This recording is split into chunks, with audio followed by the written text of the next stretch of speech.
Scott with George Buza and Eden Fieldstone. George, at the break you had started to talk about it, and I wonder if you can tell us again how you got inspired to come to Canada. It wasn't actually film or television, it was theater. Well, the inspiration to come to Canada was Richard Nixon. Richard Nixon? Yes, well, he had just resigned. I was doing a show in the States, and actually had missed my entrance because I was watching him resign on TV. And I felt it was... That's a good reason. There was a couple of beats. It wasn't really late, but, you know, I couldn't rip myself away from the TV. I am not a crook. And then that was kind of like the height of the Vietnam conflict, and the draft was already over at the time, so I'm not a draft dodger. But the climate was so split, very much like it is now, between right wing and so-called left wing, that I found Canada to be a much more tolerant, open, friendly place than a lot of the places I've been in the States, especially south of the Mason-Dixon line. So are you fond of Pierre Trudeau? Oh yeah, Pierre Trudeau was one of the driving forces that brought me to this country. I thought, here's a major player on the world stage with a prime minister like that. I mean, it was very progressive. We had actually accepted a lot of people that were draft dodgers. Because well, all you had to do basically at the border was say you were a draft dodger, sign your papers, and you were an instant landed immigrant. By the time I came here, I had to go through the whole audition process of going to Detroit, oh, my favorite place, and having an interview with the consul general there, and meeting the criteria to emigrate to Canada. So it wasn't as easy as it was before. I almost expect the sound effect of a snapping rubber glove there. No, that was when you went back across the border into Detroit. They like the snapping rubber gloves there. When you have to inspect. Yes. So that you got here, and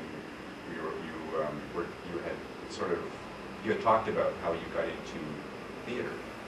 Well, theater was what we all did back then, because there wasn't a great deal of television to do unless you were in Los Angeles or New York. So American actors made their living doing the regional theater circuit, finding a playhouse to do a season in. I did Great Lakes Shakespeare Festival and some outdoor drama and big, huge epics that were written by Graham Greene.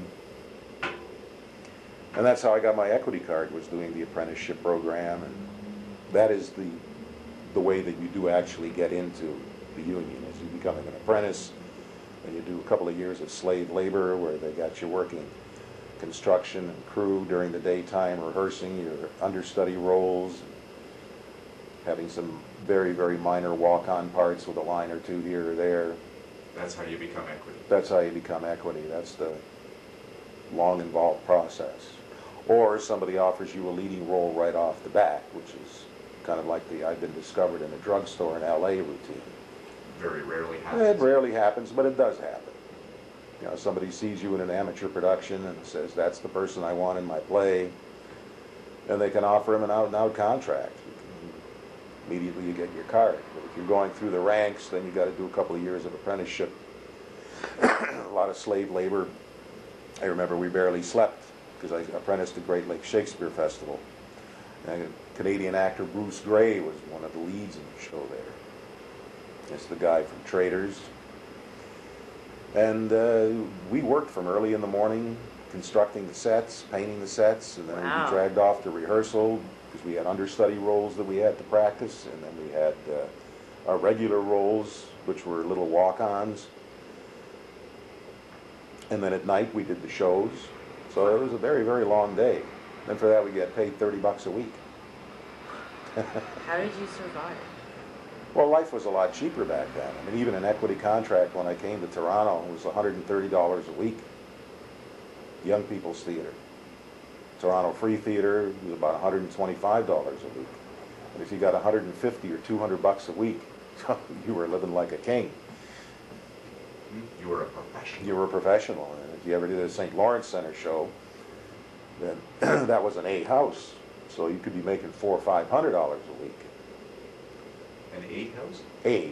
They A, were, oh, okay, yeah. they're graded according to the size of the audience. The larger the audience, the higher the pay scale.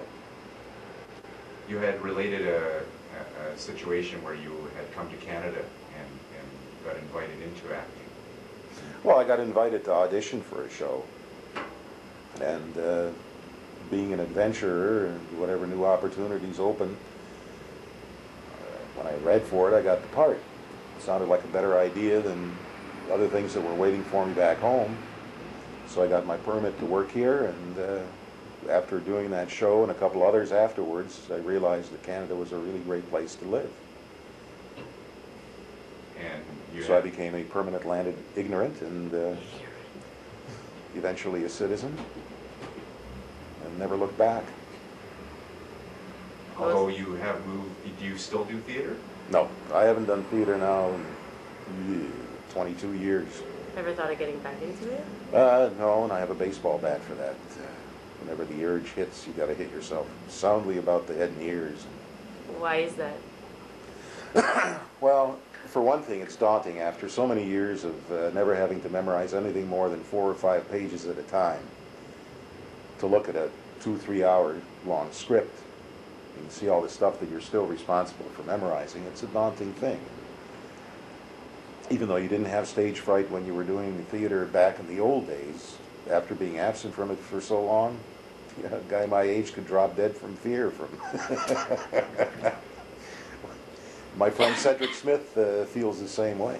He says, "My God, that Bill Hutt," he says, "in his 80s and he's still doing Waiting for Godot." And hats off to him, because that's difficult dialogue to memorize at any time.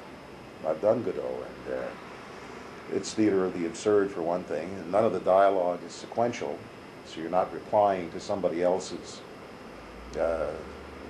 question or to somebody else's statement in the play. It's all self-generated dialogue.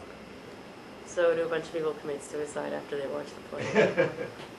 Only if you've done a good job.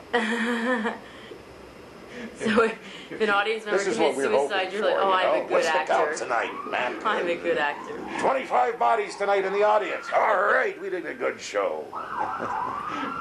We depressed the hell out of them.